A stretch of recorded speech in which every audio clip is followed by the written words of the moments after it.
Welcome to Devi's kitchen. இன்றைக்கி நம்ம தேவிஸ் கிச்சனில் பார்க்க போகிறது ரொம்பவே சிம்பிளான ஒரு லஞ்ச் பண்ண ரெசிபி தாங்க இன்றைக்கி நம்ம பார்க்க போகிறோம்.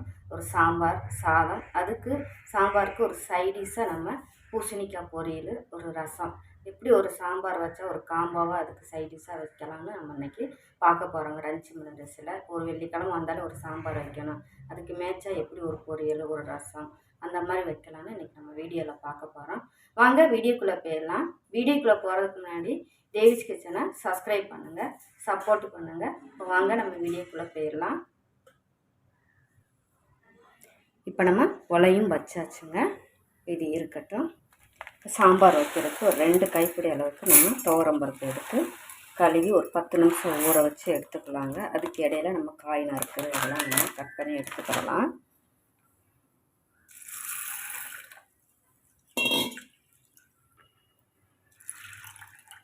பருப்பு ஒரு 10 நிமிஷம் ஊறிக்கிட்டு இருக்கட்டும்.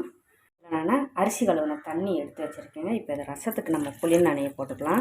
மொதல் தண்ணி கழுவி எடுத்துட்டு 2வது தண்ணி இந்த மாதிரி 3வது தண்ணியை நீங்கள் ரசத்துக்கு பருப்பு வேகிறதுக்குலாம் நம்ம ஊற போட்டுக்கலாங்க. இப்போ கொஞ்சமாக நெல்லிக்காய் சைஸ் அளவுக்கு புளி, ஒரு தக்காளி, இப்போ இது ஊறிக்கிட்டு இருக்கட்டும். அதே போல் சாம்பாருக்கு புளியை நம்ம ஊற போட்டு எடுத்துக்கலாம். இதெல்லாம் நம்ம காய் நறுக்கிறதுக்கு முன்னாடி இதெல்லாம் நம்ம செட் பண்ணி வச்சுட்டோமாக்கு அது ஊறிக்கிட்டு இருக்கும். நம்ம ரெடி பண்ணி வரும்போது டக்குன்னு புளி ஊறணும், நம்ம கரைச்சி எடுத்து வச்சுக்கலாம். இப்போ நம்ம பருப்பையும் ஊற வச்சது நம்ம சேர்த்துக்கிறோம். பருப்பு முங்குற அளவுக்கு தண்ணி சேர்த்துக்குங்க. பருப்பு தண்ணி எடுக்கிறதுனால நீங்கள் கொஞ்சம் ஒரு 1/2 கிளாஸ் எக்ஸ்ட்ரா சேர்த்துக்கிட்டா போதுங்க. நம்ம ரசத்துக்கு பருப்பு தண்ணி எடுக்கிறதுனால கொஞ்சம் எக்ஸ்ட்ரா சேர்த்துருங்க. அதையும் தண்ணி ஊற்றிடுறாங்க, குக்கருக்கு மேலே பொங்கிடும். இப்போ கொஞ்சமாக மஞ்சள் தூள், ஜீரகம், பெருங்காயத்தூள், 2 தக்காளி இந்த மாதிரி கட் பண்ணிவிட்டு நம்ம உள்ளே சேர்த்துக்கலாம். சேர்த்துட்டு இப்போ ப்ரெஷர் போட்டுக்கலாம். இப்போ ப்ரெஷர் போட்டுட்டு இப்போ சைடில் நம்ம சாதத்தை தூக்கி சின்ன அடுப்பில் நம்ம வச்சுட்டோங்க. இப்போ இதை நம்ம பருப்பை விசில் விட்டு நம்ம எடுத்துக்கலாம். பருப்பு வேக வச்சு நம்ம எடுத்துக்குவோம். இப்போ நம்ம வெண்டைக்காய் சாம்பாருக்கு வெண்டைக்காயை கொஞ்சம் நம்ம வாட்டி எடுத்துக்கிறலாம். இப்போ வெண்டைக்காய் நான் 100 கிராம் வெண்டைக்காய் எடுத்துருக்கேங்க. நல்லா கழுவிட்டு ஈரம் இல்லாமல் தொடச்சிட்டு எடுத்துருக்கேன். இப்போ இதை நம்ம விழுவலுக்கு தன்மை போகிறதுக்கு நம்ம வதக்கி எடுத்துக்கலாம் சாம்பாரில் போடுறதுக்கு. இப்போ இதை நம்ம வதக்கிக்கலாம். இப்போ சாம்பாருக்கு பாத்திரம் வச்சுருக்கேன். இப்போ எண்ணெய் சேர்த்துக்கலாம். இப்போ எண்ணெய் காய்ஞ்சதும் கடுகு, வெந்தயம், இப்போ கடுகு வெந்தயம் பொரிஞ்சிருச்சு. இப்போ இதில் கொஞ்சமாக சின்ன வெங்காயம் கட் பண்ணி எடுத்துருக்கேன். இப்போ அதையும் சேர்த்துக்கலாம். அது கூட 2 வத்தல் கிள்ளி வச்சுருக்கேன், அதையும் சேர்த்துக்கோங்க. 2 பச்சை மிளகா காரத்துக்கு, கொஞ்சம் கருவேப்பிலை. இதை இப்போ நம்ம வதக்கி எடுத்துக்கலாம். இப்போ நம்ம வதக்கி வச்சோம் பார்த்திங்களா, அந்த வெண்டைக்காயும் நம்ம சேர்த்துக்கிடுவோம். சேர்த்துட்டு வெண்டைக்காய்க்கு தேவையான உப்பு சேர்த்துக்கலாம். சேர்த்து இதையும் நம்ம கொஞ்சம் வதக்கி விட்டுக்குவோம். காய் வதக்கிட்டு இருக்கட்டும். இப்போ நம்ம இதில் நம்ம புளி ஊற போட்டோம் பார்த்திங்களா, இப்போ அதையும் நம்ம கரைச்சி எடுத்துக்கிறலாம்.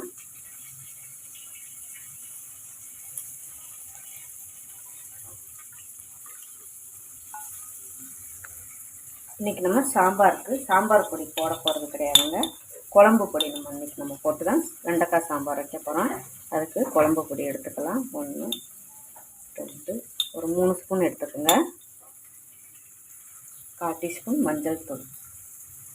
உங்களுக்கு இதிலே காரம் போதுன்னா நீங்கள் தனியாக மிளகாப்பொடி சேர்க்க வேண்டாம், இல்லைன்னா வேணும்னா பார்த்துட்டு நீங்கள் சேர்த்துக்கோங்க. இப்போ மிளகாத்தூள். இதை இப்போ நம்ம கரைச்சி விட்டுக்கலாம். புளி ஒருக்க மட்டும் நீங்கள் கரைச்சா போதுங்க, நம்ம புளிக்குழம்புக்கு மாதிரி அடுத்தடுத்து கரைச்சி ஊற்ற வேண்டாம். இப்போ இது இருக்கட்டும். இப்போ நம்ம வெண்டைக்காயும் வதக்கியாச்சு ஓரளவுக்கு. ஏற்கனவே நம்ம விழுவலுக்கு தன்மை போக வதக்கிப்போம். இதுலேயும் இப்போ வந்துருச்சு. இப்போ நம்ம பருப்பு வேக வச்சோம் பார்த்தீங்களா, இப்போ பருப்பு தண்ணியும் நம்ம சேர்த்துக்கலாம். நல்லா தக்காளி எல்லாம் நம்ம மசிச்சு எடுத்துட்டேன், அதுலேயும் அதை சேர்த்துக்குவோம்.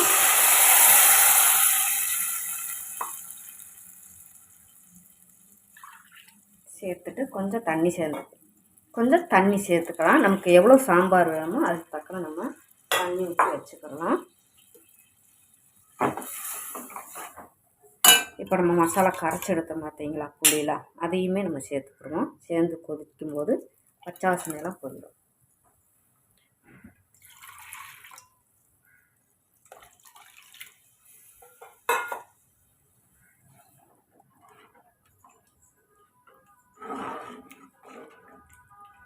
இந்த அளவுக்கு போதுங்க. இதை ஹை ஃப்ளேமில் வச்சுட்டு நம்ம கொதிக்க வச்சு எடுத்துக்கலாம். கொதிக்கட்டும். இந்த சாம்பார் இட்லி தோசையும் கூட நம்ம காலையில் ஒரு ஆஃபீஸ் போகிறவங்களுக்கு இந்த மாதிரி ஒரே சாம்பார் வச்சு இட்லிக்கும் எடுத்துக்கலாம். காலையில் பிரேக்ஃபாஸ்ட்டுக்கு லஞ்சுக்கும் கொண்டு போகலாங்க. அந்த மாதிரி வீடியோ தான் நான் போட்டுக்கிட்டு வரேன். வீடியோலாம் பாருங்கள். பிடிச்சிருந்தா சப்ஸ்கிரைப் பண்ணி வச்சுக்கோங்க தேவிஸ் கிச்சனை. இப்போ இது கொதிக்கட்டும். இப்போ சாம்பார் நல்லா கொதிக்குதுங்க. இந்த டயத்தில் நீங்கள் உப்பு உரப்பு பார்த்தோன்னா செக் பண்ணிக்கோங்க. இப்போ இது நம்ம டக்குன்னு வேகமாக வேலை முடியணும்னுங்க. நீங்கள் ஒன்றா வச்சா உங்களுக்கு 4-5 வெரைட்டி வைக்கும்போது லேட் ஆகும். அப்போ இதை நம்ம என்ன செய்யணும், இன்னொரு அடுப்பு ஃப்ரீயாக இருந்தால் இதை சைடில் இப்போ நம்ம போட்டுக்கிடலாங்க. அப்போ டக்குன்னு நமக்கு வேலை முடியும். அடுப்பில் ரொம்ப நேரம் நிற்கிற மாதிரி தோணாது. இப்போ இதை ஓரளவுக்கு சாம்பார் ரெடி ஆயிடுச்சு. இப்போ நம்ம சைடில் சின்ன அடுப்பு இருக்குது, அதில் தூக்கி வச்சுக்கலாம். இப்போ நம்ம பூசணிக்காய் பொரியலுக்கு ஒரு கடாய் வச்சுருக்கேன். இப்போ கடாய் சூடாகட்டும். இது உங்களுக்கு சமையல் வேலை வேகமாக முடியணும் தான் உங்களுக்கு ஒரு டிப்ஸ் நான் இதில் சொன்னதுங்க. சாம்பார் ஓரளவுக்கு நம்ம இறக்குற பக்கம் இருந்தால் சைடு அடுப்பில் போட்டுக்கோங்க. பாத்திரம் சூடாகட்டும். இப்போ கடாய் சூடாயிடுச்சு. இப்போ நம்ம எண்ணெய் சேர்த்துக்கலாம் பூசணிக்காய் பொரியலுக்கு. எண்ணெய் காஞ்சதும் கடுகு, ஜீரகம், உளுந்தம்பருப்பு சேர்த்துக்கலாம். இப்போ கடுகு, ஜீரகம் எல்லாம் பொரிஞ்சிருச்சு. இதில் இப்போ நம்ம வெங்காயம், வத்தல், கருவேப்பிலை இதையும் சேர்த்துக்கலாம். சேர்த்துட்டு இப்போ நம்ம வதக்கிக்கலாம்.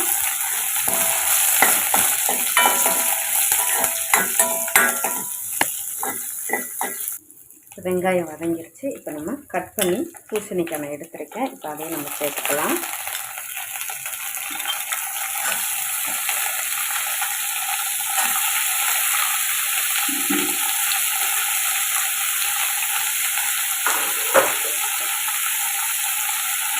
இப்போ பூசணிக்காய்க்கு தேவையான உப்பு சேர்த்து வதக்கிக்கிறோம்.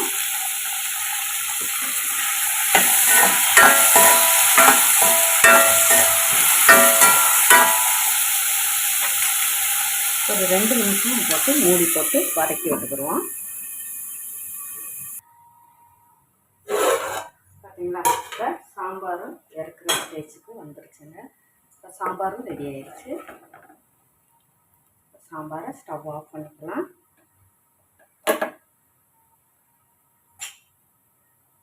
கொஞ்சம் மல்லியில் சேர்த்துக்கலாம். சாம்பார் நமக்கு ரெடி ஆயிடுச்சு. இப்போ நம்ம 2 நிமிஷம் ஆயிடுச்சு. இப்போ நம்ம கிண்டி விட்டுக்கலாம்.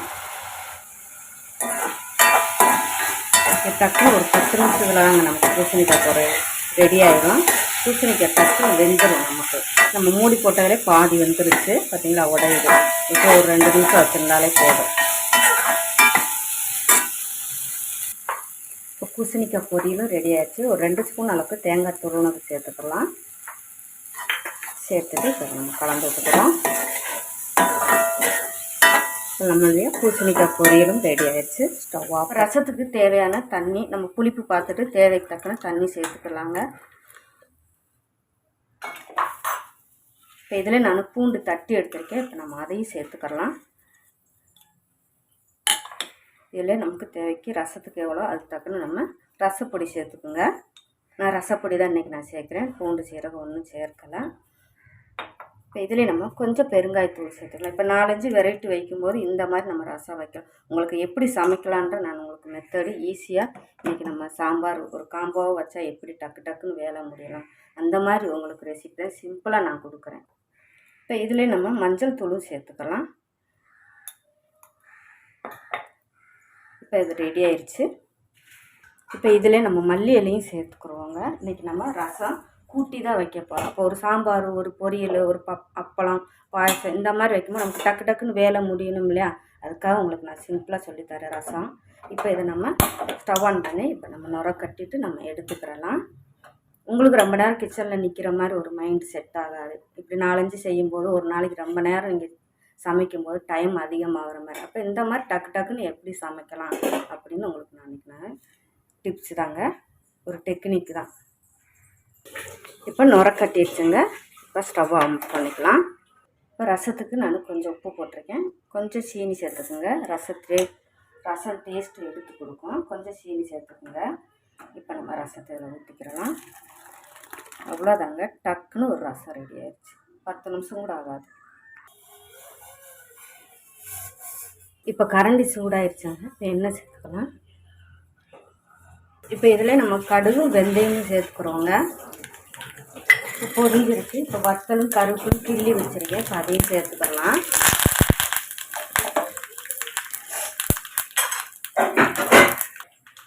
இதில் கொஞ்சம் பெருங்காயத்தூள் சேர்த்துக்குவோம். சேர்த்துட்டு இப்போ ரசத்தில் நம்ம ஊற்றிக்கலாங்க. அவ்வளோதான், ரசமும் ரெடி ஆகிடுச்சு.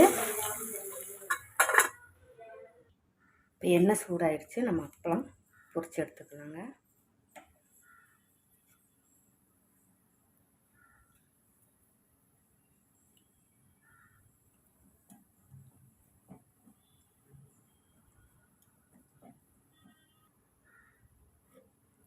எண்ணெய் சூடாயிடுச்சு. அப்பளம் பொரிச்சு எடுத்துக்கலாம்.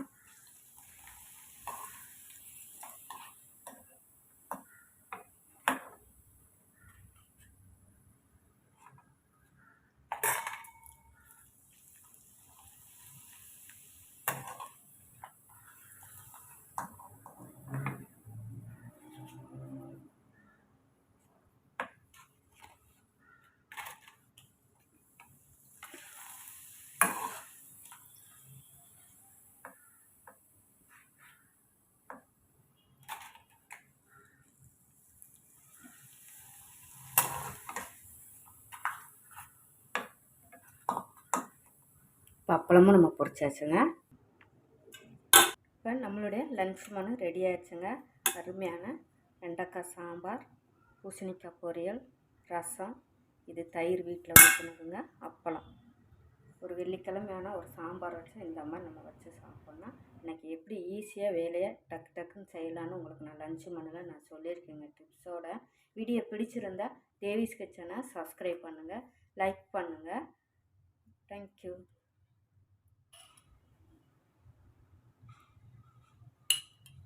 வீடியோ பிடிச்சிருந்தா தேவிஸ் கிச்சனை சப்ஸ்கிரைப் பண்ணுங்கள், சப்போர்ட்டு பண்ணுங்கள்.